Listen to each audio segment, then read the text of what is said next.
పెద్దపల్లి జిల్లా అంతర్గా మండల కేంద్రంలో ఏర్పాటు చేయనున్న విమానాశ్రయ స్థలాన్ని ఎయిర్పోర్ట్ అథారిటీ ఆఫ్ ఇండియా అధికారులు పరిశీలించారు.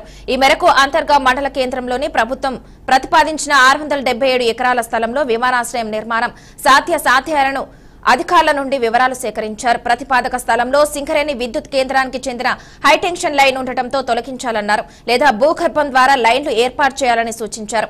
అదేవిధంగా సమీపంలోని గోదావరి నది, గోలివాడ పంప్ హౌస్, అలాగే శ్రీపాద ఎల్లంపల్లి ప్రాజెక్టుతో పాటు Chennai, New Delhi grand truck rail మార్గాన్ని పరిశీలించారు. అనంతరం కేంద్ర శాఖకు నివేదించానన్నారు. ఇక జిల్లా కలెక్టర్ ఆదేశాల మేరకు కేంద్ర అధికారుల బృందానికి విమానాశ్రయ ప్రతిపాదిత స్థలంతో పాటు సమీపంలో ఉన్న మిగిలిన స్థలాలను చూపించామని కూడా పెద్దపల్లి ఆర్టీఓ గంగయ్య తెలిపారు.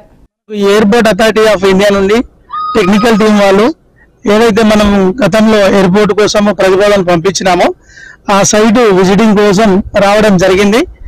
దానికి సంబంధించి టెక్నికల్ విజిబిలిటీ అలాగే వివిధ విషయాల మీద ఈ రోజు ఈ స్థలాన్ని సందర్శించి వాళ్ళు తదుపరి నిర్ణయాన్ని తెలియజేయడం జరుగుతుంది.